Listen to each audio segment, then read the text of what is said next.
there, good evening, welcome back to Celtic World Order podcast. As always, I'm Steve O'Matt, and it's a pleasure to be joined by my right-hand man. It is, of course, Paddy Boy, for a wee look back at the pre-international break Celtic action. Of course, it was an absolute humbling of Killie, as we once again, at Celtic Park, under Martin O'Neill, under Maloney, and under Fozzie, put in 4 goals into the net, which has 4 games, 12 goals, 4 conceded, and of course 1 loss coming in Europe. So, as it says there, home comforts. This depleted Celtic side are still fit for the domestic challenge.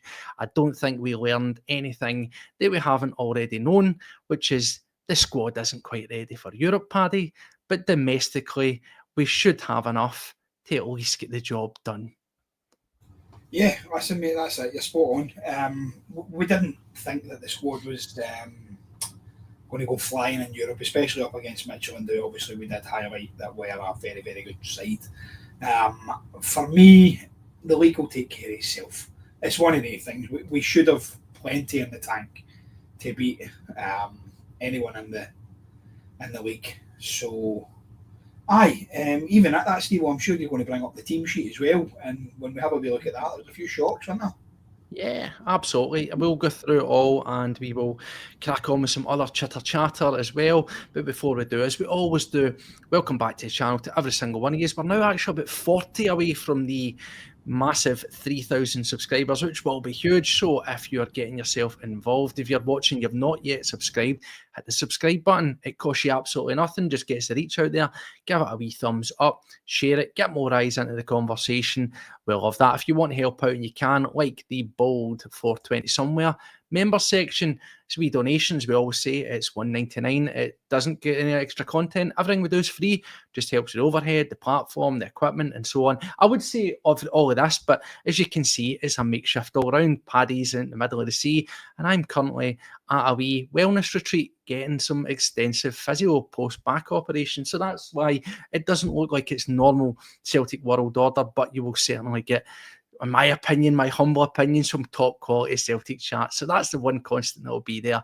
Get yourself involved. All the social links are below. You know by now, X, TikTok, Blue Sky, Instagram. It's all in there. Connect with us elsewhere and that'll be lovely. But Paddy, yes, let's get down to business. And if you are in the comment, there's plenty of flooding in here. Give us your thoughts as we go into this international break. What did you think of the performance there? Have we learned anything? Managerial candidates, we are still without a manager. And I think there's a lot of pressure, a lot of expectancy that we might just come out of the international break with a new manager. Do you think that's the case? Or do you think we will kick it down the line? Get them in and we'll try and get as much up as we possibly can. But let's use our jump off point, Paddy. As you said, that performance against Kilmarnock, home comforts, as we said, and it's, let's make well the best of them as we can, because when we return the 22nd of November, there is no home comfort because it's away to St.Mirren, it's going to be away to Feyenoord, and it's going to be away to Hibs. So let's hope that we can keep that for them when we're not home. But yes, few changes in that squad, Paddy, and I think pleasantly surprised with someone. Of course, the big talking one was the lesser seen Jamai Simpson-Pusey coming in at right back. We'll talk about him. We'll talk about the performances. Trusty again maintained his position, and again another man of the match, Paddy. Who would have thought it, eh? A guy that could come in, that could play alongside another left foot at centre half and get a job done. Sirachi maintained, but as we know, injury there. We'll talk about that. It's not helping. And Paddy, all change in the midfield because your pal Rio Hatate came back in and, dare I say it, had a pretty good game alongside that guy that kids would call Chocolate Bar McCowan. It was quite a surprising amount of change, Paddy, wasn't it? Yeah, listen, when I looked at it, Steve, the main one that jumped out obviously was Simpson-Pusey. We were, every single Celtic chat that I'm in was going mad. Everybody's like, wow, he's on. We've got a chance to see the guy and let's have a look and see what he's got. And yeah, listen, he played well. He done good as well. I was pleasantly surprised. Seen him at right back as well, which obviously isn't his preferred position, but he looked good. He was getting forward. He's a big lad. He's a bit rough around the edges and stuff. But yeah, listen, very, very impressed with him. Like you said, makeshift midfield as well. All the wee guys. I noticed for a change, it was all the kind of small guys in there. There wasn't really a kind of big unit in there. Callum McGregor, obviously, Rio Hatate, and then obviously with McCowan, which it was nice to see that a wee bit of change, a wee bit of something different, make the players fight for their position in that squad. You spoke about some of the performances as well, Steve. Trusty, you can trust him. You really can. It's one of these things, isn't it? He's fucking get a pun in, Paddy. I know, get a wee pun in there, but he's one of these guys. He's reliable. He's coming in and he's proven time after time that he's going to come in and he can do the job, especially against teams like Falkirk, Kilmarnock, even. Do you know what I mean? Rangers, whatever. He's coming in and he's doing a job. I've been pretty impressed with him. I suppose we'll get down to obviously all the chances, whatever else as well. But I mean, guys like Johnny Kenny, mate. You talk about grabbing your chance. Every one of these players have grabbed it. They really, really have. They've actually went for it, and it's nice to see a bit of competition in the squad. So, Paddy, am I going to have to wind you in? Because, as we well know, right, listen, apologies actually for the lateness. I was doing a wee podcast with the Celtic Underground, and I was on there with Ross and a familiar face, Paddy, young Josh McCaffrey, and we were talking about the manager stuff, so that'll be out in due course and check it out. So apologies, that's why we're slightly late. But yeah, I'm saying, Paddy, I need to wind you back in, because remember when we were on Axel and you were talking to certain players, and there was some criticism coming your way for praising these guys. Now, listen, I think the underlying point here, Paddy, is, yeah, these guys have come in and they're doing a job, but it comes back to what I said just right at the start of the show. I don't think we've learned too much, Paddy, have we, from the results? The 4 games that we've had this makeshift team, we know the squad isn't good enough for Europe. It simply isn't. And again, no disrespect to him, we know guys like Johnny Kenny aren't good enough to be playing for Celtic in Europe. They shouldn't be. But bringing it back to the basics, the bread and butter stuff, they have got a place in the squad. Yes, by default, but they've certainly got a place to be kept around. They've got a purpose and they're making the best of it. And Johnny Kenny, again, is another prime example. You know, the amount of goals that he scored in as many games has been, you can't ask for any more. He gets himself in the right positions and he does what he needs to do. It was good to see. I just want to use off the top end, mate, some of the performances. Simpson Pusey, it was quite funny because Martin O'Neill obviously said, they've kind of jokingly said that he could have hooked him quite early. As you said, he's out of position. It just shows you how threadbare this squad is. But as he grew into the game, he looked comfortable. He certainly looks athletic. He's what we've been needing. And he gets around the pitch. I think good. Hopefully that's a guy that we're going to be seeing a lot more of because we do need that. Of course, we've got Tierney, who comes in because Sarachi gets injured, another blow, but he comes in as well. And I dare say it, the best game that he's put in since he's come back. So, yeah, we're moving the pieces about, but if guys step up and do what they need to do, then that's as good as you can ask for. Yeah, that's it. And Simpson Pusey obviously coming in at right back was someone when I kind of looked at it, I'm like, all right, okay, he's bringing him in here. It just shows you how laid bare they are. Obviously, Tony Ralston carrying whatever he's carrying. Alistair Johnson out, obviously doesn't have the faith in young Donovan yet. So, and he steps, and listen, he done well. You speak about Tierney coming on as well, so obviously it's Sarachi injured. And I just hope this isn't a long one. Sarachi's been a breath of fresh air. Better be second. Yes, I'll take over else Paddy's, good evening shoppers, comes over the top and tries to call me because he is out in the middle of the sea. That's what's happening. Somebody's probably fallen down a staircase or something. He needs to go and see them. But no, Paddy, it's good to see it. And, just on this, guys coming in, taking their chances. Smelgoff saying he watched a wee bit of the EK versus the B side and that was enough. Yes, I've had the text going through as well. The B side is bad. It's bad. And I'm also told that the lesser seen Shin Yamada, who's on the bench against Kelly, is apparently being red rotten. So, Paddy, as you were, mate. Yeah, sorry. I'm just kind of talking about Sarachi. Obviously, getting an injury is not very good, shall we say. We seem to be popping hammies and pulling hammies and whatever, just for fun here. I don't know what's going on. It's kind of reminding me when Ange first came in and started trying to play Ange ball, innit? When everybody was getting injured because we were playing with that intensity. We were trying to push all the time, and I just feel like, I don't know whether we're doing too much in the training ground or whatever, but people are absolutely getting sorted. The players are just dropping like flies. Are we going to see Inamura come back? There's another one, do you know what I mean? You're looking at it and you're thinking if Sarachi's going to be out for a while, Martin O'Neill's bringing guys from nowhere. He's obviously brought in Pusey, he's brought in a few other guys. So listen, we might even see Anamura pop in for a wee appearance after the break. Let's just hope, even when our players are away on international duties, we don't get any more injuries, because I don't think our squad can handle it. We just want to get to January with the squad that we've got. Do you know what I mean? It's damage limitation, Paddy. That really is it. And yeah, as we've said before, beggars can't be choosers. Will we see Anamura integrated back into the squad? I think so. But again, it needs to be sooner rather than later. I'm sure he's training, but there's a difference between training fitness and match fitness. But also, let's try and we said this, let's try and be positive. Remember after the Michelin game, and some folk went, I can't believe you're looking for positives. If we come on here and we moan, we get told off. If we try to be positive, we get told off. It's the nature of the beast. We're all right with it. But yes, looking at it from a slightly positive angle, Sirachi, still unknown. He joins the list. We know that Osman and Johnson actually went for surgery at the turn of this week here. So that's a long-term issue. That's gone. Add that to your Carter Vickers, Iheanacho. We've still not had any update on Iheanacho.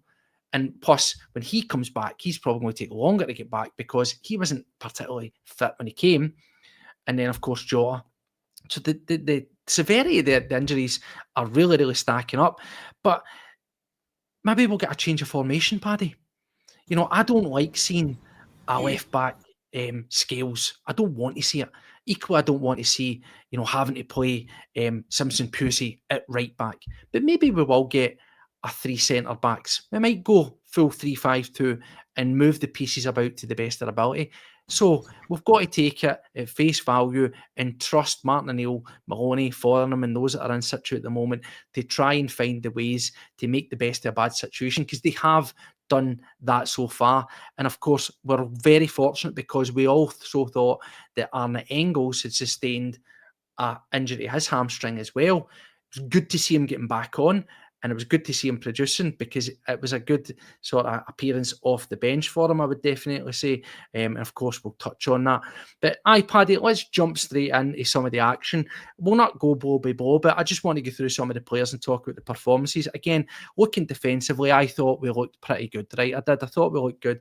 I thought Sirachi didn't really have to do much. Disappointing to see him come off. But as I touched on, Tierney comes on and he pushes on. He gets a goal. You saw the reaction. It means a lot. I thought it was definitely one of the more mobile performances for Tierney. He slightly changed his game, but I don't know if this is to do on the coaching side, because when I looked at Simpson Pusey and I looked at Tierney and even Sirachi earlier on, we're doing this thing, Paddy, where dare I say it, it's almost a wee bit Rangers. Just whisper it, but not in a bad way. They get the ball crossed into the box very early on from those wing positions when you're just past the halfway line. And several times, mate, it was damn threatening. Is this a wee slight tweak that we're getting, where it's, again, horses for courses? We maybe don't have the engine to bomb down the bylines, so just get the ball in sharp and watch for the runs? That's a Martin O'Neill thing, mate. That happened, if you think back to the time when Martin O'Neill was in charge. We've seen that kind of thing. Guys like Thompson and Petrov, and as soon as they got the ball on the wing, they weren't bombing it for the bylines. You had guys like Agat, obviously, to do things like that, but as soon as they got the ball, if they seen an opportunity to put it in the box, they did. With guys like Henrik Larsson, obviously, with the pace to get in behind. Now we've got Diaz Maida, we've got Johnny Kenny, Johnny Kenny's always in the right space, isn't he? I'll give him that. His positional sense is incredible. He's just like a pure poacher. Honestly, he's an old school striker for me, and he's always going to be in and about that area. Obviously, I like Benjamin Egan for that as well. He's always in the right area. But this pinging the balls into the box, I think, is a Martin O'Neill thing. I think that's kind of where that's coming from. Yeah. And listen, it can only do good, because you start to look at the amount of chances that we're creating, and listen, you create the chances, you score the goals. I mean, obviously, we're talking about guys there, and as it says, I thought that Trusty and Scales, another good outing at centre half. Bear in mind, we'll always caveat it. You're playing Kelly, dealt with most things that were there. As it says, Trusty, another man of the match performance he got out of that. Again, just going from strength to strength, and obviously he's now away with the USA squad. It's good to see a guy like him getting back in and actually showing what he's got. He's a guy that's stepping up at the right time, so I'm here for it. In terms of Simpson Pusey, a bit of mixed reactions there in the comments. Ian Roy's not really feeling him, and that's perfectly fine. But what I will say again, in fairness to the lad, it's the first time we've seen him. It is the first time we've seen him. He's been brought in for cold storage. I think he's had 1 or 2 games in that garbage B team. And again, the results, it didn't matter. You could drop Messi into that B team and they're still going to get beat off Maryhill Stanklifters and, the Electricians Part-Time Cooperative and all that kind of stuff. That's just the way. They're garbage, right? So I'm not reading into it too much. I think, as I say, and as Martin O'Neill pointed out, very, very shaky at the start, playing out of position, playing at Celtic Park, first time, big occasion, regardless of who it's with. But I felt that he grew into the game.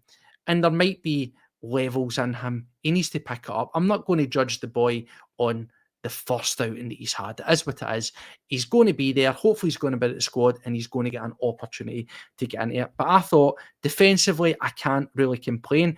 One of the guys that I really want to touch on, Paddy, is Hatate, because prior to scoring, there was several chances. We'll get the very early one on at the penalty spot where he leans over and he blasts it into orbit. There's another fresh airy one where there's the shot that kind of bounces to Neki's strike. It comes off the goalkeeper. He's again, penalty spot, fresh airs it again. And then he's got the one where he heads over for a very good delivery in for McCowan. But then he scores the hard one, Paddy, as often as Maeda does. He looks a lot more comfortable. He's obviously not playing directly through the middle, but you're getting a lot more out of Maeda. 1 in 4 is not great, but it would have been none and none previously because he wouldn't have even been on the chances, mate. Aye, it's like Dyson of old, innit? When you think back, you remember it well, with 5 chances and Dyson would ball in 4 of them and then rattle one in for 20 yards. Think back to the Hibs game, Steve will mind that. When he missed about 2 or 3 sitters and we were sitting watching the game and I'm like, he's crap, get him off. And then he beats 2 players and bends it for about 25 yards into top corner. That's the one I always remember for Dyson. But listen, he's starting to come on to a game now. He's starting to push, and I think that nice we touch on bringing these kids and stuff out as well at the start of the game, and that's the kind of stuff that you want to see. Do you know what I mean? Get the family involved and stuff. He's obviously a family man, and you need to try and boost his confidence. And I think this will. I think that'll be one of the things that does really boost his confidence. You'd say Hatate at the start, it kind of threw me off a wee bit. Because I was watching, I was like, Hatate didn't score, did he? I'm trying to kind of think back there, Steve. But, listen, Dyson did a decent enough performance. He was up and down the park. He was challenging. He was getting involved as he does, breaking down play. And, decent all-round performance for him, I think. And it's exactly what's needed. You're on mute, big guy. My bad. I'm trying to. I'm having to get through the speaker, so I don't want you to come over the top of it. That's what I'm doing. But you'll keep me right, Paddy. No, come. Just have us briefly touching on Hatate. I thought this is the thing that we keep. It's so frustrating, isn't it, when we have to talk about Hatate, Paddy? Because we have these occasions like today where you go, do you know what? He got about the pitch quite well, and he looked lively and he looked up for it. But every time he gives you with that hand, he'll snatch it away for the next one. And that is the problem. That is. But I think, again, coming in, he showed a bit more. And I've looked across these various websites that do player ratings and stuff, and I think his average was about 7.5, which has been a long, long time since he's been anywhere near that. But I thought he was pretty good. I was actually quite surprised. Again, I've always got to caveat who you're playing against at Killie, but I felt that by large, McGregor, McCowan, and Hatate done quite well as a trio. I felt that they were solid enough. They didn't really have to get too down and dirty and get involved in too many tackles. I think Kelly didn't really pose that much of a threat. But yeah, it was good to go around the park. And again, it was good to see even McCowan. I didn't think he was fantastic, but I wouldn't look at him and normally you get these guys come in, they don't deliver, and you say, well, that was pointless. I don't want to see him again. Happy for it. But it then comes back to guys that have been missing. And I'll just touch on it to go down a wee tangent. What does this mean for Bernardo? We've said this and said this and said this, Paddy. Is Bernardo going to be on that list of guys who are probably going to go in January? Because he is absolutely nowhere to be seen, mate. It's a weird one, mate. Listen, Real Hatate, like you said, had a decent game, but 1-7 or 1-8 or 1-9, I think it's been isn't good enough for me. You want a bit of consistency in there, and I think guys like Army Engels have been more consistent. So seeing Hatate in there, yes, obviously, he's one of my favourite players when he's on his game, but he's been way off it, and it was nice to see him come in and actually be able to do a bit. So that was decent. Like you say, guys like McCown and stuff, the Celtic fan wants to be there, wants to go about. Him and Callum McGregor, do you know what I mean? You know what you're going to get with them. You're going to get 110% all the time. So that was really good. I'm quite happy with the midfield as it goes, Steve. It's a position that we're pretty strong in. And you look at guys like you're saying, guys like Paolo Bernardo there, why is he not getting into the squad? For me, Bernardo's probably one of the better ones to have in there. He's one of these guys that likes to throw himself about. He doesn't back down for any challenges. He likes to get in there, dig in, and he's not scared to have a shot for outside the box as well, which I think sometimes we need, especially when we're playing against teams with 6 men, 10 men behind the ball. You know what they're like? They just they'll flat back 10 formation. So it's nice that guys like McCown and Bernardo, I think, are always ones that will give you a wee shot. Whereas Real Hatate, Engels and McGregor will probably look for the pass more often than not. So guys like that, for me, I think need a wee chance in there. I'd hate to see Bernardo go in January, I really would, because I think he's got a lot more to offer. I really do. Hail Adrian. I know, I mean, we've got some decisions to be making. I just don't. I just think at this time, it still baffles me why we don't use them. Obviously, we bring Engels on the second half. We bring on Nygren, and they're the sort of go-to. And I think when you look at it, safe to say that Nygren, Engels, Hatate, McCown, McGregor, they are your sort of mainstays, but surely there's a role for them at somewhere where you can at least give them some game time. It doesn't make too much of sense. But jump back into the action, Paddy. Obviously, we eventually do get the goal. And it was a guy that you have been praising. You've been getting a wee bit of stick for praising him, but hey, look, you can only talk about what's put in front of you, and that's Johnny Kenny. And I think that I do like about Johnny Kenny, and again, having watched the game, and you watch the sort of commentary on it, and even when you watch those highlights, and it's the good old sports scene, or Scott Sport as it was used to be called back in the day, they say the exact same things about him. The one thing I like about him, particularly when you look at the goal that he scores, he's unlucky. He's got another good one where he smacks it off the post. It's a good take, touch, and hits it. Very unlucky that hits the post, the goalie's diving. Typical Celtic luck. If that's Rangers and our team, hits off the goalie's legs or something, goes into the net, right? But he does the right things, he gets in the right positions, and I like the fact that he's got more central, far more central than he was when he was first coming into the squad and getting minutes. He would always come out for wide, and he was always coming in at the goalie at an angle, but now he's sort of hovering about just that central edge of the box position. But he's very alive. When you watch the goal, you've got to give him credit from an instinctive standpoint, Paddy. This is I think it's Tanecki runs in, and there's a wee sort of moment of fortune where it hits off the Kelly player. Rio, again, he sharped it. He could have just been sleeping. That runs out, cuts it back, and you go. Kenny nips in. It's a tap in, but when you watch where his starting point is, he's just behind the penalty spot, down to the sort of left-hand side of the box, and he keeps on moving. As the players around him are moving, he's drifting in behind the defenders, he's ghosting around, and he makes himself available. It's anticipation, and it genuinely is a good striker's goal. That's exactly what we need. And, Kenny, as I say, is he the answer long term? Absolutely not, mate. But see if he's going to be one of these guys that, whilst he's in the team, he goes in a run of goals. We had this conversation, didn't we, Paddy, when we says, how many goals could you expect, or would you be happy with a Johnny Kenny to get in a season? You went, well, see if he could get 15 goals, you would be quite happy with it. Well, he's well on his way at this moment in time, mate. Listen, mate, I expect more for him now, if I'm going to be honest. After watching him, he is very much like you say, he was a penalty box striker, a poacher, an old school poacher. He just hovers on that 6-yard box. I'm looking at my notes here, I've got Kenny, 6-yard striker. That's exactly what he is, mate. He doesn't score many worldies. Doesn't score many goals for outside the box, doesn't crack many for distance or whatever, but you look at the goals that he scored for Celtic, he's always been in the right position, and it's absolutely brilliant. That's what we've been lacking.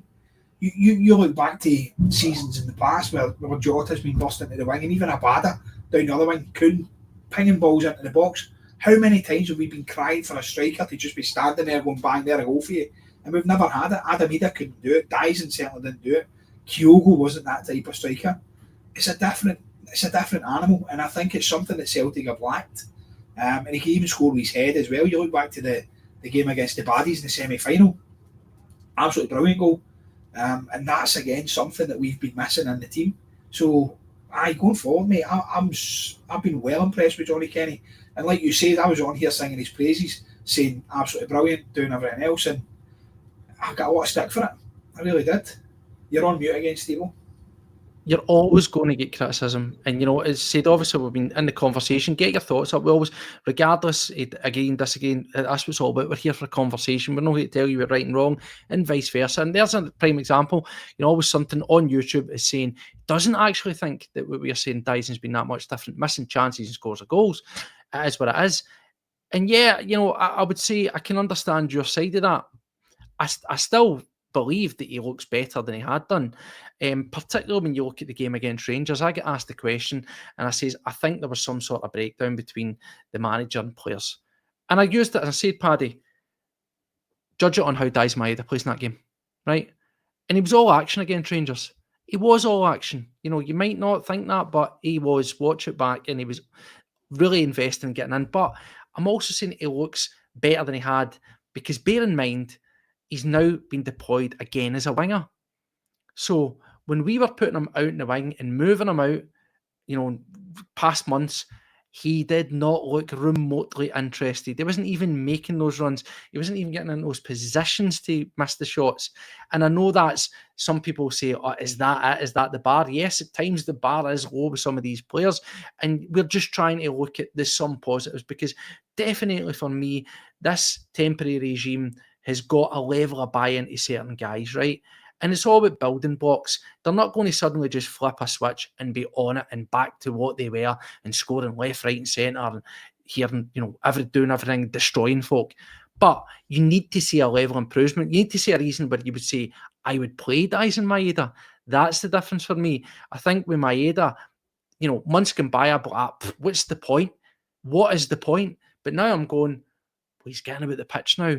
And again, it is wee tiny, small things, but if we can continue in getting that buy-in, bear in mind, I still expect him, Paddy, to be a guy who's going to potentially leave in January. So between now and then, let's get more out of him. It's in his interest as much as it's in the benefit of us as well. But yeah, Paddy, let's jump back in again to the action, because Kelly didn't really do too much to hit the bar before the sort of end of the first half. I think it's about 30 odd minutes. The only thing I would say about that was I felt that we were quite easily undone with the long ball. That was the only minor criticism that I would probably have on the defensive side there. But then, for there on, it's pretty much back to a wee bit of plain sailing, Paddy. And let's jump in and stand off, because there's one of the comments there where people are talking about the Tierney goal. And Ian Roy's saying, did we think that Tierney meant the shot? Initially thought he's trying to shoot, but the keeper was woeful. I fully agree in that I think the goalkeeper needs to do better, right? I really, really do. I think when you look at it, there's no doubt in my mind he is going for a shot. But based on some of the crosses that him and, Ralston and Simpson Pusey have been putting into the box, where they've been firing it low and across diagonally, you could also argue the toss that, is he trying to cross it, Paddy? But no, a good finish. I do think the goalkeeper has to do better, but I really don't care. I'll take it. And the reaction out of Kieran Tierney was good to see, because he's a guy that's been coming in for a lot of criticism. Ourselves, everybody else out there on social media, Werewolf says he isn't the Kieran Tierney you thought he was. He's underwhelmed. But I think that reaction, apart from it being his first goal since coming back in at Celtic Park, I think he's realised that, see if Sirachi doesn't get injured, he's probably still going to be sitting on the bench, and he's probably going to be sitting on the bench the next game, and maybe the game after that. So you're talking about guys wanting to step up, grab a chance. Well, it's a decent turnout for Tierney there. Listen, mate, like we said, everybody in that squad needs to fight for their place. Every single player now. A new manager comes in and everybody's got an opportunity. Everybody's got a chance. And we've seen this before. Brendan Rodgers, we've said that he had his favourites. He had people that he wouldn't put in the squad regardless of how good they were. You look at, we're calling on these guys, Johnny Kenny, Austin Trusty, Arnie Engels. These guys weren't getting a chance to prove themselves, to do what they do. And now a new manager's in and they've been given that opportunity and they're all doing it. So every single player in that dressing room at that training ground has got an opportunity to get into that squad. And we're starting to see that the competition's coming. So listen, Kieran Tierney's no different. Kieran Tierney sees the way Sarachi's been playing and goes, wait a minute, I need to up my game here. I need to do something to get back into that squad. And I said, fair play to him. He has a good performance defensively and obviously gets the goal as well. So it's something to add to his game. He's always been good for a goal here and there. But I just wanted to bring that up there for McLaughlin, saying he's 6 goal involvements, 31 domestic goals scored, and yeah, again, this is the important thing. That is that's valuable, of course, but I think we need more from him, and that is where the trade off has been. Where if you look at Sarachi, he's got some assists to his name, but it's and again, I know it's people say, well, you can't have it both ways, but you can. We've often spoke about certain players, and we've said about Pat's stat padding, for example, guys like Turnbull, great return, decent stats, but it's all the other bits where if I take that assist out that game, or if I took that goal out that game, how was the rest of his game? And that's probably the syndrome that Tierney's got right now, Paddy. But no, coming in and doing that is decent. But I think with the injury to Sarachi, with the options being sort of lacklustre, there could still be that potential of finding a slightly better role, whether that could be the unlikely event of being part of a back three or something similar. But I think we're really now going to have to tread carefully, particularly with Kieran Tierney. That's a really risky situation that we find ourselves in. Hopefully the Sarachi update isn't bad, and coming out the international break he's at least available or somewhere near to being available, because if that goes wrong, Paddy, then we're really up the creek without a paddle, aren't we? Yeah, listen, mate, and Kieran Tierney getting away in international duty as well, that gives me the fear. See when our squad is on the bones of its arse. I absolutely, glad you said that. I think it's mental. Keep them here. Like, how many times have you seen it before where it comes to international break and some players get a wee niggle here and there and they stay at home? If you're the manager, you say to them, listen, mate, your team comes first. I understand this is a massive game for Scotland. I am a Scotland fan as well at the end of the day, but come on, you want to be looking after your best players, and at this time, Kieran Tierney is our best left back because everybody else is injured, and other than him, it's St.Mirren. So, you've got to be keeping these players in there. Even, it's just crazy when you look through the squad, like all of them are away. What is it, 11 of them you said or something, Steve? 11 squad members are all away. It's 12, so we've got 12. So we've got Ralston, Tierney, and Donovan, Scotland respectively. Donovan's under 21s. You've got Scales and Kenny for the rep. You've got Nygren. You've got Sinisalo for Finland. Casper as usual. Denmark. Tenecki, Tunisia. Balakwisha away DR Congo because he wasn't good enough to get into Belgium, so he changed his allegiances there. Trusty for USA. Maeda for Japan. So that's there's a lot of names on there that feature for us. So it's squeaky bum time, mate. Yeah, listen, see if we can get past this international break without an injury. Absolutely brilliant. I'll take it. Do you know what I mean? Obviously, we want the best. The trophy in the cabinet, Paddy. I know we want the best for our teams, but it gives me the fear sending them away on international duty. It really, really does, especially when we're, like you said, Steve, struggling up shit creek without a paddle. We really, really are. Yeah. We need to get more players in. Roll on, Jack. I mean, in terms of the game, Paddy, I'm just going to drop this in. We normally bring this in right at the end, but I'll just bring it in whilst we're talking away. It's a typical performance that you've seen as of late. Plenty of action, and this seems to be the real sort of thing that is this transformation, if you want to call that, under this temporary regime. It's not just possession. You've got shots, plenty of thereof. Now, a decent amount on target. The amount of touches inside your box there, and the possession is there. Is possession with a purpose. There's definitely a lot more intensity. I know we love saying that because he's Fozzie and that, but it's there, and it's good to see entertaining football. It's what we've been crying out for. Again, yep, aside from Rangers, have we really came up against something you would say is that much of a test? Probably not. That's for coming back. Your games against St.Mirren and Hibs away, those are big tests. That's two teams that have performed really well. Feyenoord, as I've said about Europe after Midtjylland, let's take that as you find it. I have zero expectations now, and quite personally, I would just pack up Europe. I really don't care if Celtic pick up 2 points between now and the end of it.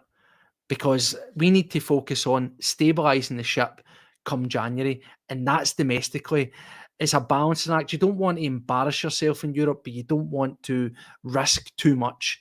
Maybe go for it more in the home games, but the away games, I don't want this growing injury list to get worse, mate. No, we really don't, mate. We can't afford it. Looking at that there as well, Steve, we'll see you're saying like touches in the opposition box and whatever else. Look at the amount of aerial challenges, aerial battles won. That's went up as well, and that's basically because we're playing so much in the opposition's half that they're reverting to lumping the ball, and we're winning the ball back. We're getting the ball so much quicker. We're winning the ball in the air. We're getting it forward faster, and teams are reverting back to old school long ball against us. What's it called? The old chaos ball. People are reverting back to that, and we can deal with it all day long. You look at guys like Austin Trusty; he will head the balls out there all day. And that's fine. When we're playing like that, Steve, we're pushing forward and pressing these teams and making them uncomfortable. And that's what we've done previously under Martin O'Neill, and it's something that we were lacking under Brendan Rodgers, because Brendan Rodgers was all possession-based football. Now, we're keeping possession, but we're doing something with it. And we're putting teams under a lot of pressure. Absolutely brilliant. Putting teams under pressure, we're really getting about the pitch with purpose. And I'll just bring this in. We've briefly touched on it, but Typhoon's asking the question about the hamstrings.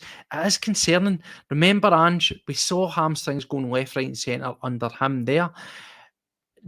Is it something quite... I mean, there's criticisms to be had where folk have says the sports science guys or, you know, the medical side that they sort of set up can't be that good.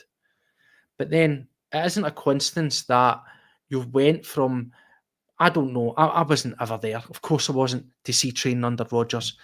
But you went from a philosophy that's the now, which is hammer and tong, intensity, that's on the lips, to possession-based football. Not necessarily, it looked slow. It wasn't meant to be slow, but it was slow. Maybe a bit more laboured under Rodgers. Could it be something just quite as simple, Paddy, as people, once again, getting pushed to their maximum in training? The old mantra of train how you play. You know, that was always a John Collins mantra. Then, you know, the movement, the passing, the tempo, the intensity. Train how you play. Is it just not a coincidence, shall I say, that these injuries are starting up as the intensity ramps up, Paddy? Possibly, mate. Listen, we've been hoping that we were going to up our game, and we actually have. And like you said, guys like Fozzie, you watch that interview and it's brilliant. But I hope that's been brought in there. Not to the detriment of our squad, not to the detriment when everybody's going to be pulling up with hammies and stuff, but I think it might be down to a lack of fitness, down to a lack of proper training. Because you can't put it all down to coincidence, let's be honest. It's happened far too many times for it to be just a coincidence. You would say if they were playing on crappy pitches every week and whatever else, but they're out there, they're playing on decent grounds and things like that. So, for me, mate, I don't think it's coincidence. I think it's because everything's ramping up. I think we're asking a wee bit more of them, and I think we've got that back. I think whatever Martin, Sean and Fozzie have asked of the players, I think the players have responded to it, and I think they're actually starting to push again, and that's what we need to do.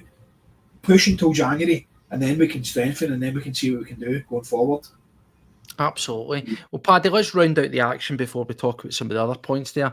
Of course, as we well know, Maeda gets his goal. It's the man who you've been positive about lately, and it's Arne Engels. It's a brilliant ball, mate. This is what we're wanting, Arne Engels, and this is what we're getting out of it. I said about the wing backs putting the ball into the box early. Again, look how far back Engels is when he releases that ball early, and see bend it around the defender. It's a tremendous ball and a great finish for Maeda, doing the hard work that he couldn't do elsewhere with some of the easier chances. It's a phenomenal goal.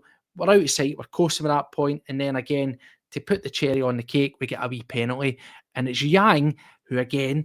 We'll just talk about squad. Yang coming in, didn't see that one, but in fairness to him, he's very direct. He obviously looked at Taneke, what he'd been doing, and going nice, but because he's right-footed, going down the left, he wants to cut in, and it works in his favour. He gets taken down, and again, Engels rounds it out. A beautiful assist, a beautiful penalty. job's a good and it's done. But as much as those are positives, I tell you what, it tells you something about Balakwisha, doesn't it, when Yang's getting brought on? Oh, aye, big time, mate. The Yang Gang might be back, might be getting the t-shirts made again. There's no Yang Gang. It's in the bin gang, right? It's not happening. 2 seconds, mate. No worries. So let us know. I mean, obviously, what did you think there? The two things that I mentioned there. I think Engels has been putting in a decent shift in his recent performances. We're getting to see the benefits out of him. Definitely that delivery's there. It's a brilliant ball. And then, as he says again, he steps up and he converts a penalty. So a good outing for him off the bench. Yang gets involved, but what, mate, there is no Yang Gang. But yeah, Balakwisha, folk are asking, will he be away from the African Cup of Nations? I believe he will be. But I ask you this question, at this moment in time, do you really care? No, we don't, mate. Listen, what Yang can come in and take his place. I'll start off, listen, Arnie Engels, that's 3-4 games in the bounce.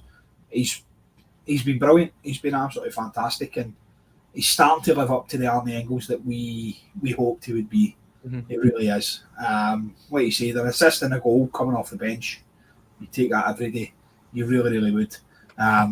Yang, Steve, he's a decent enough wee guy. He comes on and he gives what he gives. I'm not going to say he's the answer. He's the winger that's going to come in here and revolutionise Celtic, as is Palmer, who I believe is having an absolute worldie where he is. But take it as you find it, Paddy. Take it as you find it. The Celtic jerseys are heavy.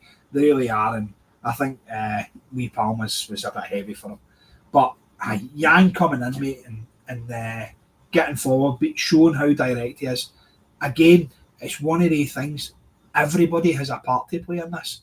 Every single player has a part to play, and every one of them are fighting for a place in that squad. Yang will probably believe he's better than Balakwisha and think, do you know what, I've got a chance to take I've been back surgery, and I would fancy my chances if I was training every week to bloody get a game ahead of him. Honestly, I don't want to go on. We're going to do a transfer thing later. That's a show that's planned. But I just think, mate, it shows you how you can feel like a tit, because we looked at him and we said, injuries aside, he looks promising, right? But now when you get him in the door and you look at him, and I say to myself, what were we scouting? Because he looks meek, he looks weak, he looks disinterested. He does not look like a player in any way, shape or form that you would say, yes, that's Celtic. That's what we need. He's going to sort out our problems, right? He's been pursued, mate, for a couple of windows. For good money, we've brought him in. We had to convince his entourage to come to Celtic, for bloody, crying out loud. And he's been absolutely garbage. It's a sad state of affairs, mate. And Yang will fancy his chances ahead of him, but so should anybody that can run with a ball at their feet and take somebody on. Listen, mate, I totally understand Balakwisha, like you said. This is a guy we were after for ages, and other than an assist against Motherwell, we haven't really seen much from him. We really haven't. His debut, obviously, against Rangers, I think was a step too far for him. I think he just got a nosebleed in that. I think he was very, very poor. But yeah, I don't think he'll make the Celtic squad going forward. I think guys like Yang and that will be straight in there ahead of him. I don't think he's Celtic quality, Steve. And again, I'd like to ask the question to who has been scouting these guys, who's been bringing them in. There you go, mate. And we've just learned, actually, sorry to jump in, we've learned that one of the scouts has moved on down to Swansea. I'm upset. Said nobody. This is the thing. This is the thing. It's yeah. And this is why people are getting nervous around about the manager situation and get into January. Because as much as we need to get this managerial appointment bang on correct, we also need January to be bang on correct. And that begs the question, who's it going to be? There you go, head scout, out the door, see you later. Like, again, who is scouting these folk? I asked the question jokingly when it was Kwon. I says, who's scouting the second division in South Korea? Who's doing it? Like, genuinely, who's doing it? Now, I know that we've got analytics and we've got systems and we've got, databases, but who's looking at his stats and going, aye, that's what we need. That is exactly what we need. It begs the question, we need wholesale change all over it. But Paddy, let's bring things back to a close on the game before we talk about some of the other things, because I know that we'll talk ever so briefly on the manager stuff. Just keep your eyes peeled, because tomorrow, my good self and everyone's favourite Irishman, Terry Robb, will be doing a series of wee, roughly bite-sized shows. They'll be about 25 minutes to half an hour, where we'll just focus on one candidate. We're going to do those as a wee pre-record, and we'll drop them out. So you'll be able to hear what we think about those managerial candidates, and we'll talk on some of them. But Paddy, bringing it home, good performance, beautiful, like it. But here's something that I really want to mention right now. We came off the back of that game against Rangers, and all we heard about was how bad the referees are, how bad the officials are, right?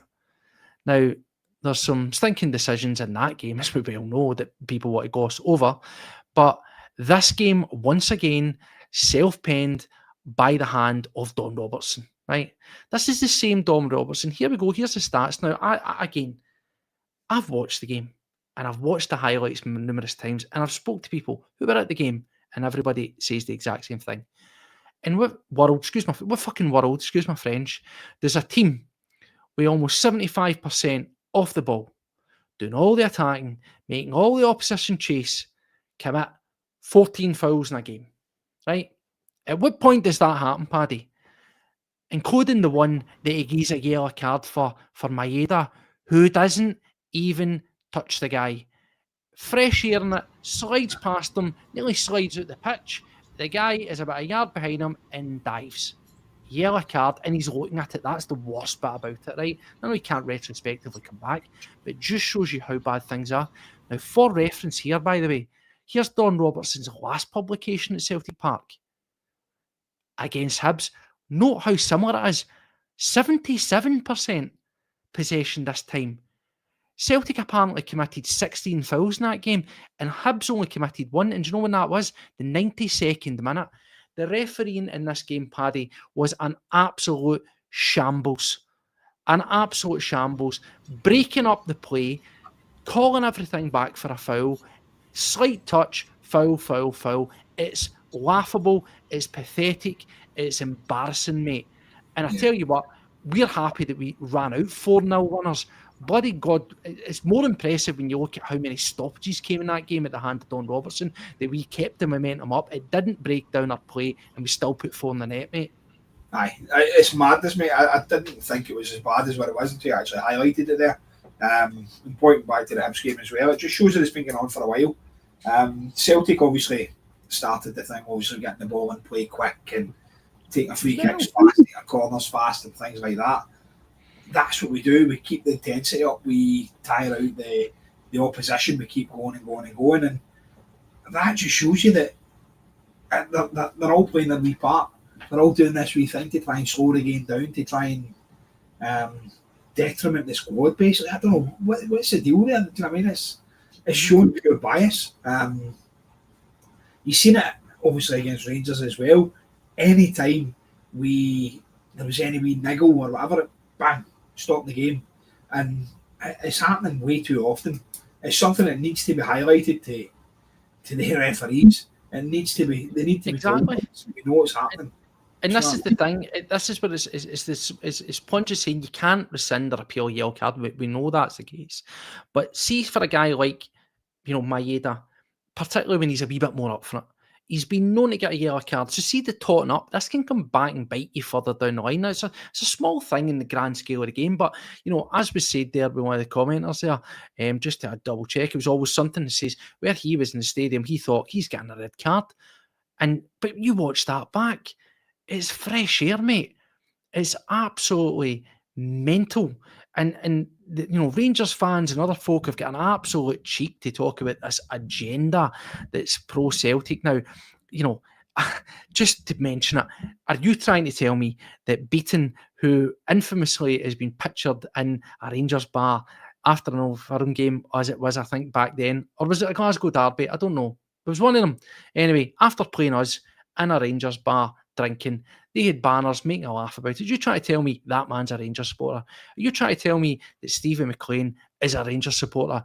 Are you trying to tell me that Nick Walsh is a Rangers supporter, is a Celtic supporter, sorry? And are you trying to tell me that Dallas, whose dad infamously was very anti-Celtic, pretty much lost his job around that kind of stuff, is a Celtic supporter? Come on, plug your brain in. There's a very good photo. Do you ever remember for the cup final? And I believe it's Dallas, McLean, and I think Walsh when Celtic are going up to collect the trophy, and they all look sick.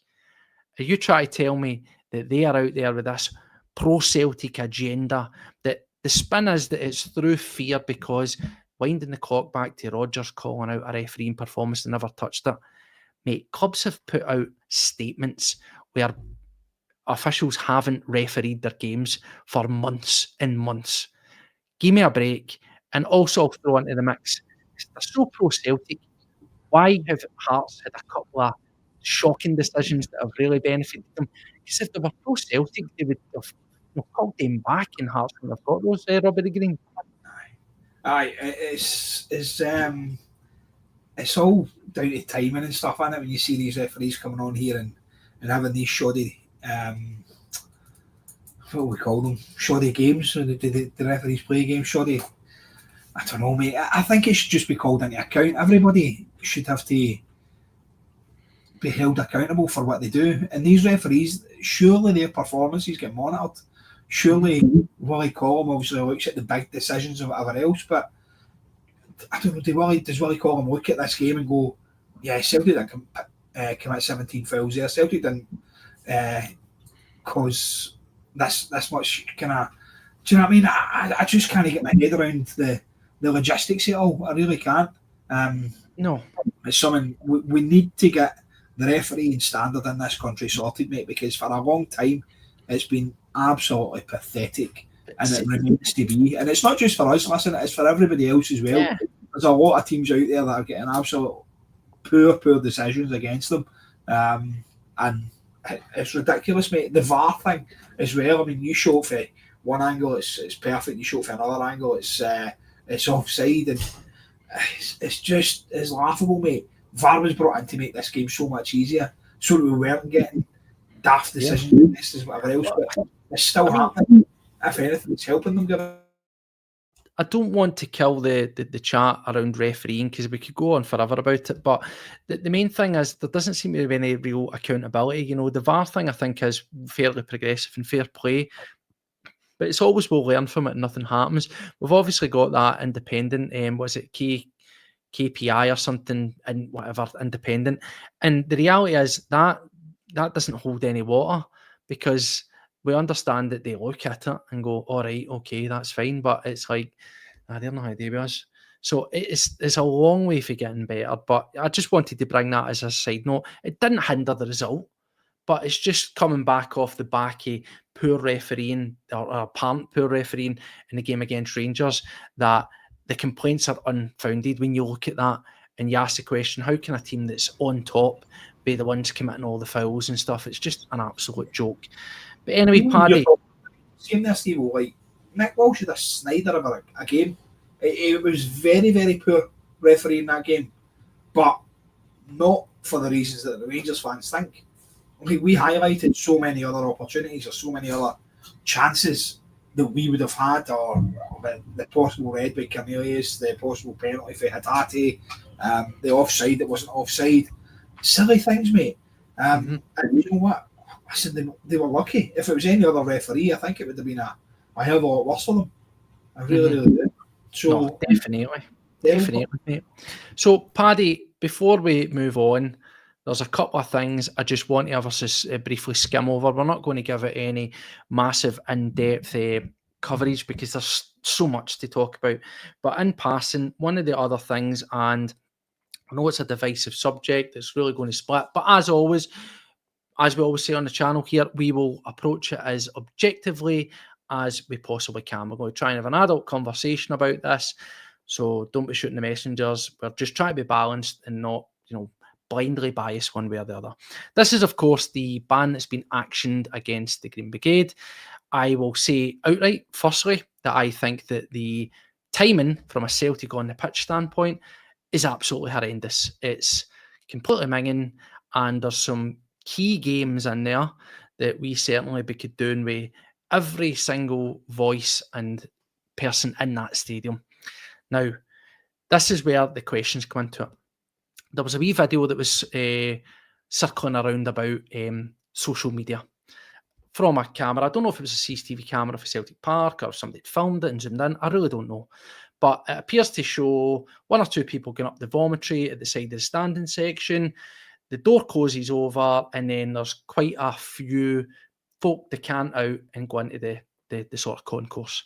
Now, there's always, as we said, the fan version of it, the club stroke stewarding and police version of it, and in the middle, there will be the absolute truth. Now, it's been claimed, and I'm saying claim because we've not heard any update one way or another, that there was apparently some exchange between a steward and a fan, and water or similar was chucked on the steward. And nearby police officers intervened or tried to intervene. It turned into a bit of a skirmish. People burst through, and there's claims of assault and disorderly behaviour towards said stewards and police. Now, my understanding from what I've read online is that there's been no people who have been formally arrested or identified or anything from that. But people are also saying it never happened. Now, there's been a few voices that have come out. The club have briefly spoke about it. I believe today a member of the police, I think, like a federation type guy, spoke about it, and they said there's an ongoing thing. Now, a lot of the social media thing was saying, why isn't there police body cams? Why isn't there CCTV from inside to be brought out and shown and clarify it one way or another? Well, if it turns out, I also saw that there was a police appeal for witnesses that's apparently been put out as well. So to that end, if there is some sort of ongoing looking into it, they're not going to release that stuff because that could compromise that. I think that would be my understanding of it, or at least my take on it. But one way or another, Paddy, as we say, we're trying to look at objectively. Something clearly happened, and I think to broadly just say nothing happened seems a bit short-sighted. What's your brief takes on this, Paddy? Yeah, I think it's... If an incident's occurred, an action has to be taken. But I don't think this is the right action. I really, really don't. Banning a whole section for an incident with one person, or obviously because the other fan rushed out to kind of assist the person. As far as I'm aware, that all the other fans who rushed out didn't actually get involved in the incident. I think it was just kind of get the person out there so that they could free him, basically. So yes, I understand to an extent, and a punishment should have happened, but this isn't the right punishment, mate. Just now we need the fans behind the squad. We need the noise. We need the Green Brigade help us so much. When you think about it, the noise that they bring to Celtic Park, the atmosphere that they create is incredible. Yes, I don't agree with everything that they do, but what they do and what they bring is incredible. And I think coming up, the Hearts game, for instance, mate, that's huge. It's huge, mate. That is a defining game of our season. And they've banned the GB, they've banned the supporters from that game. Now, listen, I think they'll be there. I think they will get into that stadium somehow. They'll have some sort of reaction towards this. Of course they will, but mate, you can't be doing that. You can't be banning a full section for one wee incident. Obviously, we're unaware of what the actual incident is. I mean, whenever it comes out, you can look at it, but it's a tough one, isn't it? I think as we've said, and you know, when we were asked in our discussions about it, we said that collective punishment is very harsh, right? It is very harsh. Now, of course, this is the key point. There's also the argument where folk are turning around and saying, well, no one's been identified yet for apparently what's happened here. So why, if you don't know who it is, why are you punishing everyone? And then again, there's the balancing act where you would have to then look at it from both sides of the coin and say, listen, this isn't backing the board, as we say, this is trying to be adult and objective about it. What I would say is whether or not every person that ran round there or every person that there was involved was affiliated officially to Green Brigade or not. It comes back to, as we said previously before, whether it's right or wrong, it maybe comes back to this. Is it what we're seeing in action, Paddy, this whole idea of, if you fly with the crows, I'm not, for a voice of doubt, I'm not pinning blame onto people. I'm just using that as the way the club might look at it. Well, if you're part of the crowd, you fall with everybody. I think the collective punishment is very, very harsh. But I would say that, I'm not going to sit here and blindly go, nothing happened, because that's just garbage. I believe that's garbage.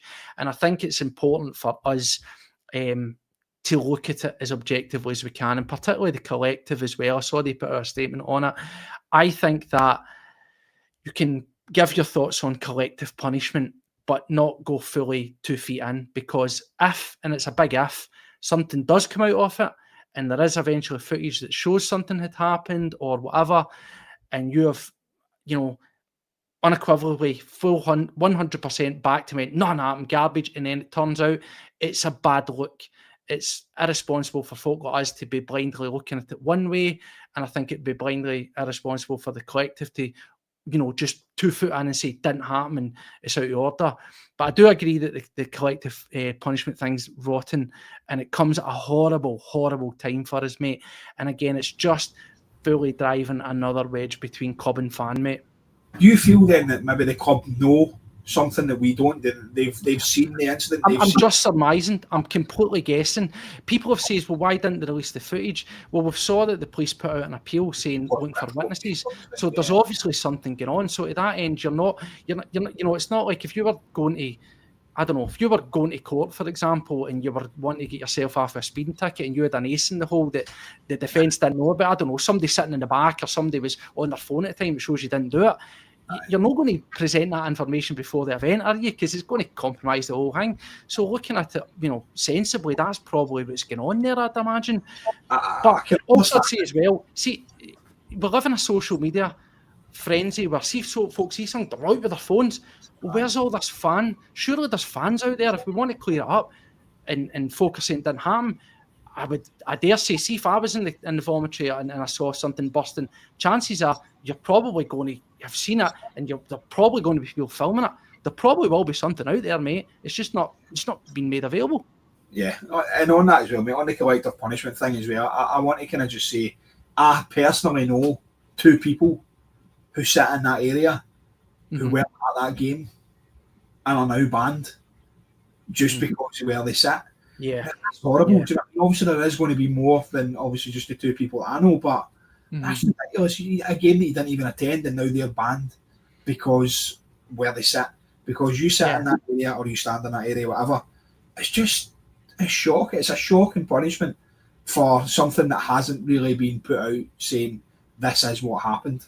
We're surmising what happened. We're looking at it and going, yeah, that could have happened. That could have happened. It's total guessing. Yeah, it's total guessing. But as I say, it's just for the way we'll always do it. For the balance, we're not going to speak about stuff that we don't know about, and we're not going to roundly side off with one version of events until we know the facts. Because, as we said, I think that is a wee bit sort of dangerous. We know as fans, you'll always want to fully back your own. 100%, I do get that. But as I say, I just looked at that video, and when I get asked in some of your chat groups, I went, well, something's clearly happened. I mean, there's quite a lot of folk running out there. They're not going to go a piss in a pie. Do you know what I mean? So, but again, we'll never know. I just think that we need clarity. We need clarity fast. And I think it would be in the best interest of the club to at least come out with a decent statement to let us know what is happening, and see if that is a case of there's some sort of investigation internally or, for the authorities. Let us know that then, because they've just went, nah, that's it, boom, have some of that, you're out in your ear. And that's what I spoke. The main thing's communication, Paddy. I'm not saying that if they communicated that folk would agree with it, certainly not, but communication's key. They could tell folk the reasons and that a bit better than his. Exactly. Dermot Desmond put out a statement when Brendan left. Where's his statement now saying, listen, this has happened, this is why we're doing this? Yeah. I think it's a massive punishment to dish out without actually saying, here's all the evidence why we've done this. And that's the thing. That's why everybody's discussing it. That's why people are pissed off about it, basically. That's why a lot of people are actually raging. And when you look at it, mate, the games that it's taken in, it's massive. It's huge. So many big games, especially the Hearts one, mate, for me is a massive game. And to say that you're going to take away a massive part of your fan base, it's just ridiculous. What I would say is there's an opportunity for it to galvanise the support that are there. Because remember, against Rangers, no GB in there, no boys stood together on that one. Fantastic atmosphere. So everybody now, in the absence of the Green Brigade, need to really play their part, and hopefully that's what we see, because we need it. We need it at this time more than ever. But listen, before we finish up, let's flash through. As I says, myself and Terry are going to do a wee bit of closer profiling on it. Everybody's talking about it. We'd be complete and utter remiss to not talk about it. At least this heating up or not heating up, because God knows we're not had anything solid and concrete around about who's going to be the new manager. I would say the concerns are, let's just talk. I don't want to talk about many guys because I don't want to ruin the show that I'll be doing with Terry. But Wilfred Nancy at this moment in time, or Nancy, depending on how you want to say his name, I'll say Wilfred Nancy because he's French and it sounds a wee bit more French. There you go. But yes, Columbus Crew finished their season there, and he seems to be the bookies' favourite. Now, of course, that'll come with many caveats. One, the fact that his season's over and he's readily available, and there was that Strachan chat about it'll be December, potentially, or end of November, December, that puts him right in the box seat of candidates, right? Also, the fact that it can be betting. Betting's fickle, you know yourself. See if I walked into the bookies tomorrow and lamped £1,000 on Roberto Mancini, he'd probably be second favourite by the end of the day. Somebody's put £1,000 on Mancini, he must know, son. That's the way it works. It's there to try and draw you in and get bets on, right? But Wilfred Nancy, there's a lot of concerns around about this appointment here. Columbus Crew, I'll just give you the head stats. 48, French, ex-player, previously of Montreal, where he coached Alistair Johnson. He was their youth coach between 2010 to 2016. He was the assistant manager at Montreal in 2022-23, and then he took over as the full-time manager. And, you know, pretty much for now, to be honest with you. At Montreal, you know, he won one of their cups, but again, I think he had to win like 3 knockout games or something to win it, so take that as you find it in the, you know, that cup there. But MLS Cup 2023 and the League's Cup in 2024. He's been there since 2022. He's been a MLS Coach of the Year last year, and his record, this is the bit that gets me, Paddy, 214 matches, 109 wins, 48 draws and 57 losses, scoring 412 goals and conceding 311. Now, it sounds like a punt. It sounds like a prototype version of Ange Postecoglou, a guy that's got the right idea, but he's still not quite well-travelled and experienced enough. Should fans be worried about this? I think so. I don't think he's the right appointment for us. I really don't, mate. Knutson was the one that I thought straight away, obviously, when as soon as the rumours came out saying December, you were like, yeah, Knutson, that's who it is. We're waiting till he finishes at Bodo, and then we'll bring him in. But obviously, they're doing well in Europe, so the talk is obviously that he'll want to stay there to finish what he started, basically, in Europe. The thing you said in the chat earlier on as well, Barry Robson has been freed up as well. There's another candidate to throw in there. They take over the B squad and rejuvenate the B squad. Exactly. Another job for the boys. But yeah, Nancy's one for me, mate. The numbers and everything else don't add up for me. He's not the ideal candidate. He's not the person that I can see coming in and reviving what we've got in this squad. I don't even know what he brings. He's been out there playing for the Columbus Crew, and he's been out there doing what he's doing. Do you know what I mean? Like, has he got that market now? Is he going to start bringing players in for the American market and things like that? That's not a market that fills me with. No, I mean, Paddy, what I would say here is this is another thing, and again, this is maybe heating up the reason why he's one of the more favourites. There is a link. Let me double check it here. There is a link to him and Tisdale. It's one of these sort of tentative links. It wouldn't necessarily fall into the total jobs for the boy patter, but there's definitely a pre-existing link there. So here it is here. Let's bring him in. Tisdale's done a great job. Right, so Wilfred Nancy's number 2 was in charge at Exeter's under-18s between 2008 to 2012 when Paul Tisdale was the first team manager. So there is a pre-existing link there. Now, what I would say about Nonce, my concern is, we spoke about it in Axon. If you haven't watched it, myself and Paddy were on the manager search one with Axon. We talked about some of these guys. Of course, we'll be individually looking at the managers and giving our own flavour and thoughts on them as we're closer, hopefully, to getting an appointment. But the biggest concern there for me, Paddy, was 48 draws and 57 losses, right? Yes, he's won things. It's a fairly mediocre league. Now, again, to give him benefit of the doubt, he is at Columbus that have, I think, something like the 18th lowest budget in the MLS. So there's the argument of punching above his weight in terms of that. But as we've said, now everybody's clamouring for Knutson, and I hang my colours to the mast and said that would be, of all the names, the one I would go for. But even he didn't come with his concerns for me. And the one thing I'd say to all these managers, see every single manager that Celtic are looking at, that you would say, maybe McKenna's the outlier, right? They all fit into a perfect system. Columbus Crew are one of the most progressive teams in the MLS working on analytics-based recruitment.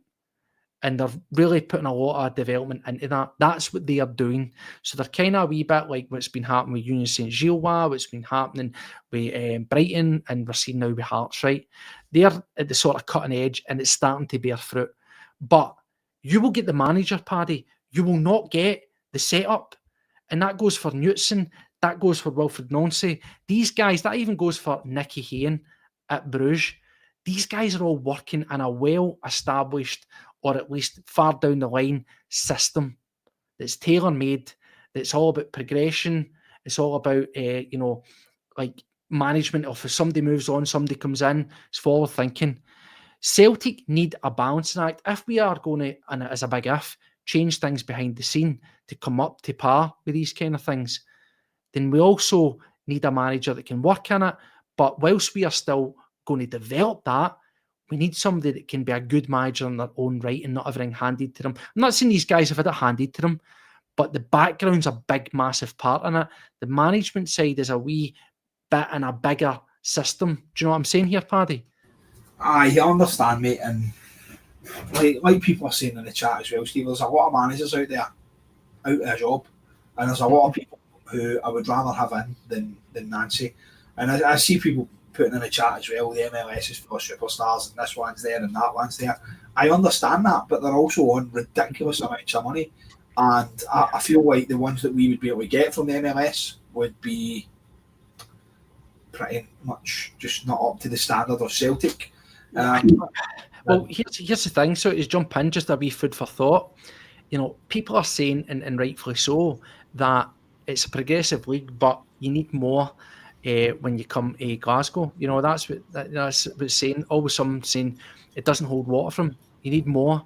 To think of a job in Glasgow as to be more someone with vast experience. And this is the thing. Look at some of the best coaches that have tried to transfer for the MLS.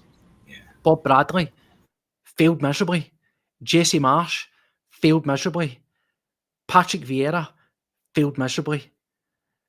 It literally feels like two different worlds. The principles of football there, but it's two different worlds. I see Breeze Lice, what I was saying in the chat there as well, that the standard of the MLS would piss all over our league and whatever. That's all fine and well, mate, but these teams aren't expected to win every single week. Celtic are, and that's the difference. We need a manager that's got something about him, a manager that's got a bit of buzz, a manager that's going to be able to handle the pressure of being asked to win every single trophy every single year.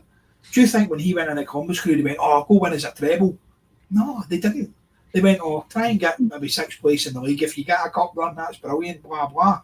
He's not going to get that at Celtic. What he's going to get is absolutely hounded. This is your transfer budget. Deal with that. Go forward. We want you to win the league. We want you to win at least one of the cups. You get a treble, brilliant. Do you know what I mean? Mm-hmm. He spoke about guys like Ian as well, Steve, and like you say, bring these people in. You're not getting, like you said, the full setup. You're not getting all the background staff. You're not getting the planning module that they've got going forward for their clubs. The way Bodo Glimt are run, the way Bruges are run, the way Sporting are run. We're not getting that. We're still going to be run like Celtic, but we're just going to have somebody else in charge. And that's it. That's the problem. We just need a manager that's got the heart, that's got the ambition to push forward this club. And for me, Wilfred Nancy isn't that man. Mm-hmm. Yeah, I mean, just to finish up on the Nancy or Nancy link, however you want to say his name, I feel that I see some of the thoughts that are coming in. We're saying, did Postecoglou expect to win it? No, probably not necessarily. But I think it's about the experience. I think that he's a manager who would be worth keeping tabs on. Of course, that's always comes back to, well, if you leave it too late and the horse bolts, you'll never catch up with it. See, he did move on and goes to bigger, better things. He might be out of his reach. Maybe this is the time to get him. All that kind of stuff. But I just feel at this moment in time, he's very much a manager who is doing well in a set system and is settled there. So that's the problem that we've got. It's a big ask because at this moment in time, particularly if you come in for January, whilst everything behind the scenes is still fucking broke, do you know what I mean? There's sparks flying off it. You're going to have to just be a right good manager, technically in man management for the off, until all that falls into place. And that in itself is something he will not have been tested with. I've read some reports where he's a very good man manager and maximises the potential of players and all that. But that's without turmoil behind. That's not get fans wanting the board out and protests and ongoing stuff. I'm an injury list as long as your fucking arm and not knowing the market and draw them in and going, by the way, welcome in December. Seen 4 weeks, by the way, I need you to go and get a whole new team almost. Yeah, it's a big thing. Again, Knutson, same deal. He maybe distanced himself. He was just paraphrasing in words to effect of, I've not sat down and spoken to my contact, but hopefully they don't want me to leave. Comes back to what I said next on Paddy. Sounds like a guy who's on a sweet thing that wants to be there. Nicky Haynes' name keeps flying about, and I just want to maybe extinguish my thoughts on that. Some people turned their nose up to our reactions, Paddy, on that action. So, and I'll be honest, didn't even cross my mind. Why? Because it's just pie in the sky, right? Again, should Celtic be able to get the Club Bruges manager? Absolutely, right? But it's not going to happen. But again, and I just want to caveat this because folk are blinded by guys like Hayne. I'm not saying he's a bad manager. For the avoidance of doubt, I am not saying he's a bad manager, but he is on to a good thing at Club Bruges at this time. He slipped into a job, having previously been the caretaker manager, into a great, well-established system. A team who have got their system built up and they are pushing on, and he's jettisoning it at the right time, right place. When you look at his record, mate, just for the benefit, right? Since he was caretaker manager, 97 games, 59 wins, 20 draws, 18 losses. Pretty damn good, right? See me look at his overall balance. Before that situation, 259 games, 120 wins, 46 draws, and 93 losses, which means outside Bruges, he's had 162 losses, so 162 games, 61 wins, 26 draws, and 75 losses. Now, Nicky Hayne is a good coach, but regardless, people are getting blinded by how well Bruges are doing. And yes, the manager's a big part of that, but he's also part of a bigger system. And I just feel that for me, he would still be a punt by my money because of the system or the lack thereof that we've got. And he's very much what I call an in vogue name, i.e. Eric Ten Hag, doing brilliant stuff at Ajax. Get him in, goes to Man United. Know what I mean, Paddy? I know, mate. He's a bad manager. I'm just trying to be realistic. The problem there, I think, was Man United, mate. You just need to look at Almiron as well. He seems to have been... But are Man United's behind the scenes any better than our behind the scenes, Paddy? Probably not. I don't know, mate. I couldn't tell you what's going on but listen, my point in all of this, Steve, was Celtic are in a good position just now. We've got people at the club, Martin O'Neill, Sean Maloney, Fozzie, doing a great job as caretakers at the minute while we look for a manager. We've got time. We've got time to get the correct person. We've got time to get the correct person in for this job, and I don't want to rush into it. Listen, we rushed into getting Ange, and yes, it worked out perfectly for us. It really did. But I don't want to see another rush job appointment like that. Paddy, I'm going to put you in the spot because the masses are getting restless. Apparently, we're rattling on. No, we're not. We're giving a viewpoint, as it says. We always try to look at it objectively, and that's the one thing. I'm not completely blinded. You've asked who would I have. I told you. I said it on Axel. I said it again. Out of the apparent candidates, I would go with Kjell Knutson. I would, because I think he's got the experience and he's well settled in, but I still have my reservations that he's so settled and set in his ways and he's never moved on that maybe he's just happy being there. That I think he's a good manager. I think he's a very good manager and he's got good ability. He's clearly a very good coach. That's who I would want, but I'm also going to be honest with you, I don't think we'll get him. Why? Because the system behind the scenes is broken. And that's when guys like Nonce, unfortunately, become what you are probably going to get. Not because they're the ideal candidate, just because he would probably strike me as a guy who would see, and every manager should see it, but he would see Celtic as being an opportunity far too good to turn your nose up at. Whereas guys like Hayden, who are on a good thing at this moment in time, his team are doing well, they're doing well in Europe, would say, no, I'm happy where I'm at, no matter how much you spend. And equally, with Knutson, he's on to such a good thing, he could just go, no. So that's where I'm at with it. I would want Knutson, but I don't believe that's what we will end up with. Yeah, Knutson, listen, McDougall's just come in there right at the end as well and said about Kieran McKenna. We spoke about McKenna as well, and he was a great option. I think he's a very good candidate for the job. The only thing that was stopping that, I think, was the fee that we would have to be paying for him. Obviously, he's not going to be a free.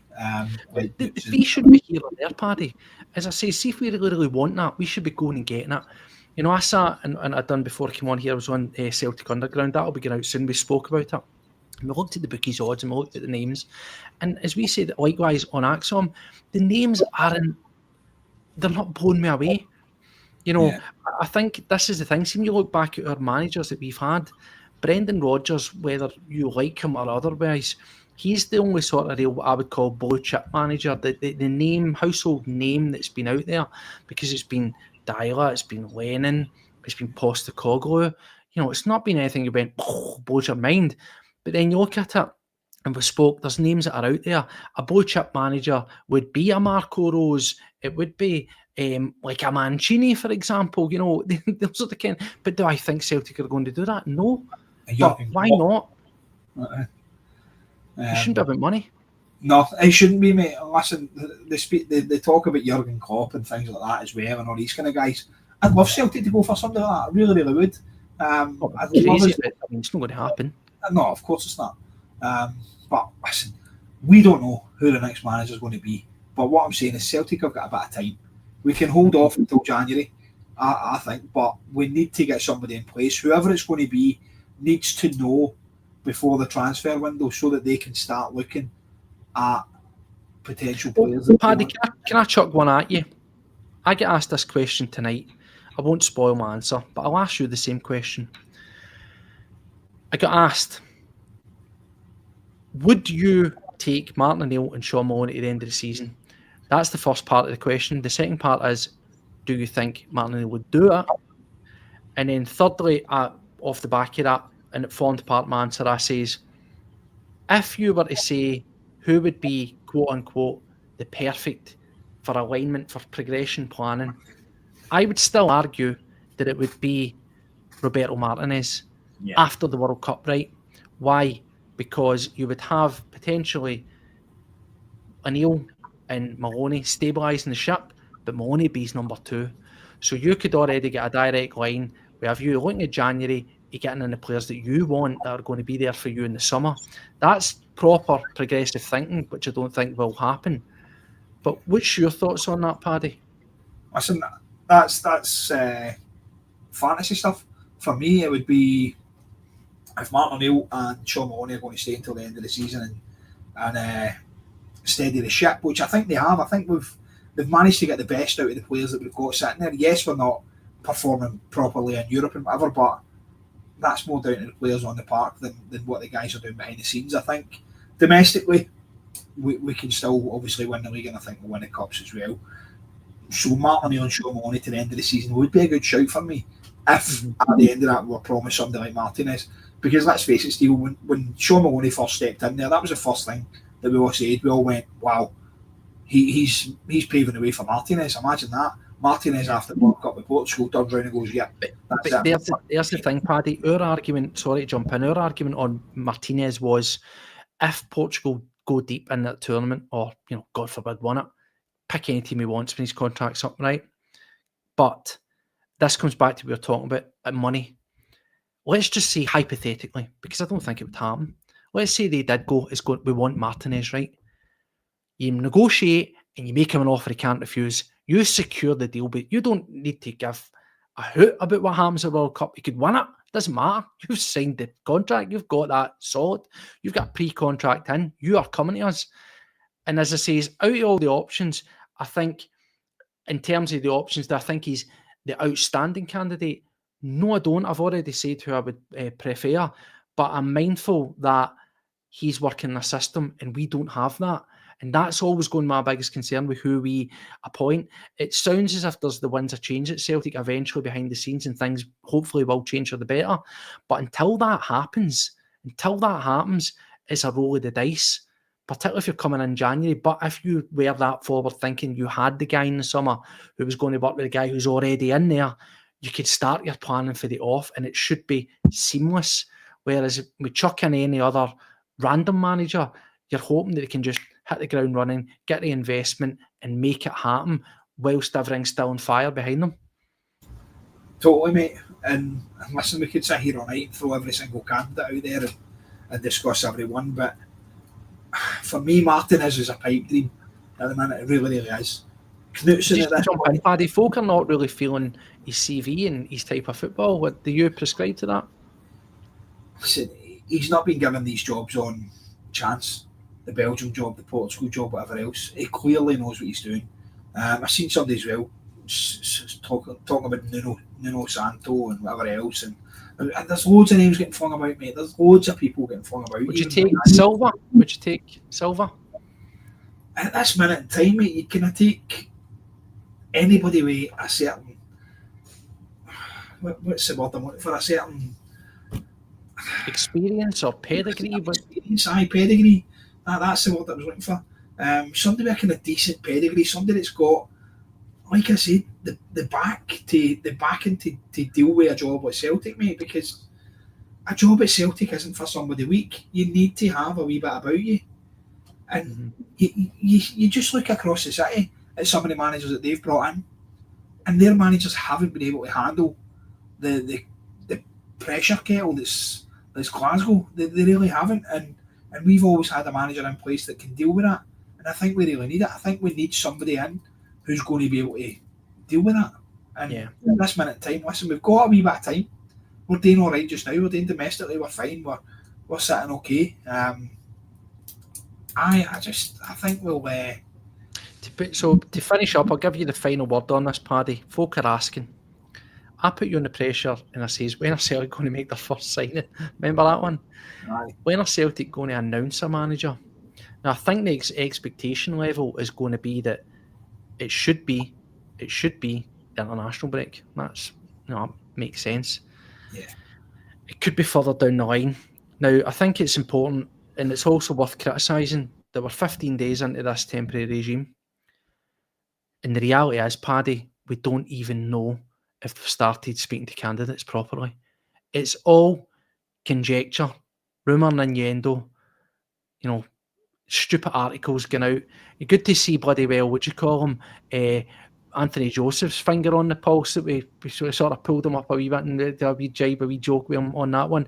Oh, it's understood that they're interested in Wilfred Nancy. Mate, folk have been talking about this for a week. That sums up where we're at, Paddy. But when's it going to happen?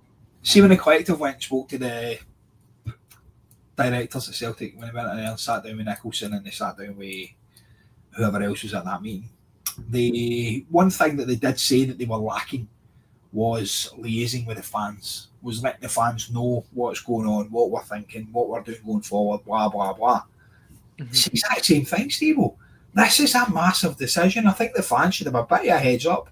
Yes, I understand some things need to be done privately and they might not have the ideal candidate as of yet, but if there's some things going on behind the scenes, at least let us know, because we're clutching at straws.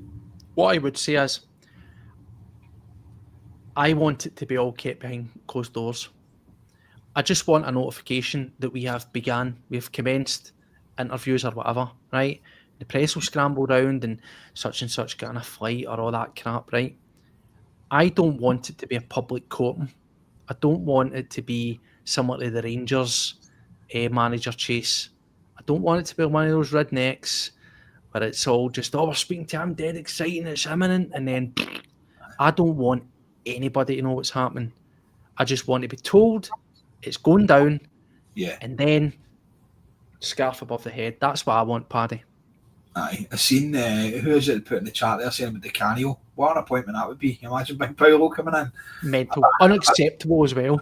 That chaos, that carnage. Unacceptable. I just feel like, mate, I don't know who the ideal candidate is at this minute in time. I don't even know. You were still leaning with Newton, though, weren't you?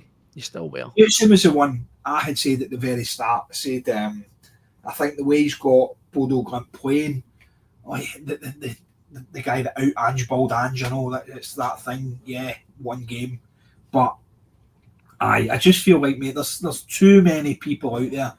I just want whoever it's going to be to know that it's going to be them, so that they can get things sorted before January, because that's everybody's main concern. Whoever it is that's going to come in needs to know, and they need to know what they've got. I want them to watch that team train. I want them to go onto that training ground. I want them to look at every single position and say, right, I've got one for that position, I've got two for that position, I've got blah, blah, blah, blah. Go right the way through that squad and identify what they need, because otherwise we're just going to get club signings, basically people that are getting brought in by these scouts that previously haven't really worked out for us. These scouts that have brought in guys like Marco Tilio, Louis Palma, Balakwisha, Yang, Kwon. Do you know what I mean? I want a proper manager in place to sit there and just go, right, these are the positions I need, these are the players I've identified. Help me out. And well, that should. Yeah, there's plenty to discuss. We could go on and on and on and on. And as he says, we're no further forward to really, truly knowing who it could be. As he says, yes, at this moment in time, Wilfred Nancy sits as the bookies' favourite, but the bookies, I mean, I went and saw a bookies listed Stephen Gerrard at 5-1, so come on, he's a break. But listen, thank you very much, Paddy, for joining us. It is went 11:15. Thank you to all you lovely people that are watching there. We were about 140 at our peak, so lovely stuff, enjoying that. And as we say, keep your eyes peeled. Myself and Terry Robb will be putting out a series of wee sort of 25-30 minute chit chats about some of the apparent candidates that are out there. There are probably about 3 wee episodes that will be going out. Spoiler alert, we'll focus on Wilfred Nancy, we'll focus on Keitel Knutson, and then the last one will be a wee bit of everybody else, including your Kieran McKenna's and your Hayens, etc., etc., etc. So keep your eyes out for that, and make sure that you have hit subscribe. Costs you nothing. It's the only way to get notified. Hit the bell icon. You'll never miss a show. So thank you very much for joining me, Paddy. We'll do this again at some point, and thank you for everybody out there. It's the international break. It's garbage, but as we say, if anything happens, we'll be there to talk about it. I would say even when the manager gets announced, we'll talk about it, but I'm not going to hold my breath, Paddy. We're interrupting this international football to tell you that Celtic have announced their manager. That'd be nice. We're breaking news. Anthony Ralston and Kieran Tierney have pulled out of the Scottish international squad. I don't mean the injury, I just mean the event. So listen, take care of yourselves. Until the next time, tell it, Paddy. Hail, hail, boys.